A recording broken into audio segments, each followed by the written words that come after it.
Assalamualaikum, hai semuanya. Pasti kalian tidak asing dengan pahlawan yang bernama Abdul Muiz. Beliau adalah pahlawan nasional yang dikukuhkan oleh Presiden pertama Indonesia, yaitu Insinyur Soekarno. Berikut biografi Abdul Muiz. Abdul Muiz lahir di Sungai Puar Agam, Sumatera Barat 3 Juli 1886. Abdul Muiz adalah seorang sastrawan, politikus, dan wartawan Indonesia. Dia merupakan pengurus besar Syarikat Islam dan pernah menjadi anggota Volksraad mewakili organisasi tersebut. Abdul Muiz dikukuhkan sebagai pahlawan nasional yang pertama oleh Presiden Insinyur Soekarno pada 30 Agustus 1959. Abdul Muiz adalah seorang Minangkabau, putra Datuk Tumanggung Sultan Sulaiman. Ayahnya merupakan seorang Demang yang keras menentang kebijakan Belanda di dataran tinggi Agam. Setelah dari Elf, Abdul Muiz melanjutkan pendidikannya ke Skopje.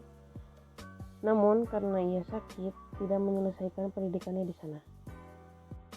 Abdul Muiz memulai karirnya sebagai klerek di Departemen Onderwijs and Ingrediënts atas bantuan Mr. Abendanon yang saat itu menjabat sebagai direktur pendidikan. Namun pengangkatan itu tidak disukai oleh karyawan Belanda lainnya. Setelah 2,5 tahun bekerja di departemen itu, ia keluar dan menjadi wartawan di Bandung. Pada tahun 1905, ia diterima sebagai anggota Dewan Redaksi Majalah Bintang Hindia. Kemudian ia sempat menjadi Menteri Lumbung dan kembali menjadi wartawan pada surat kabar Belanda, Kreanger Bode, dan majalah Neraca pimpinan Haji Agus Salim. Pada tahun 1913, ia bergabung dengan Syarikat Islam dan menjadi pimpinan redaksi harian Kaum Muda.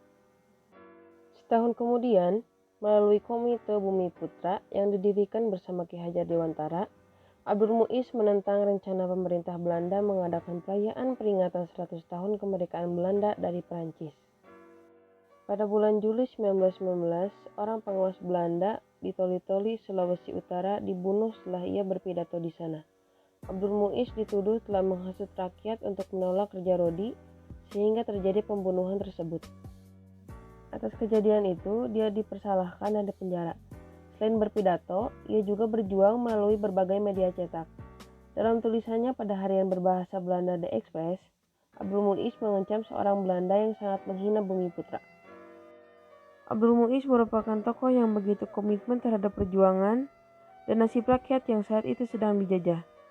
Tidak hanya melalui garis profesi sastrawan, ia bahkan berjuang dalam dunia politik.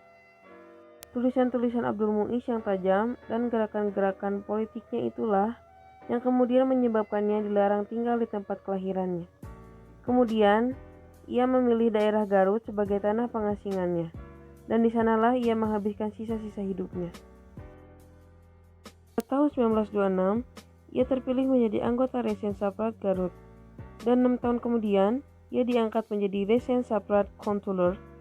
Jabatan itu diembankan hingga Jepang masuk Indonesia tahun 1942. Setelah kemerdekaan, ia mendirikan Persatuan Perjuangan Priangan yang fokus pada pembangunan di Jawa Barat dan masyarakat Sunda. Tahun 1959, ia wafat dan dimakamkan di TMP Cikutra, Bandung. Berikut karya-karya Abdul Muiz. Nah, itu dia cerita singkat dari pahlawan nasional Indonesia, Abdul Muiz.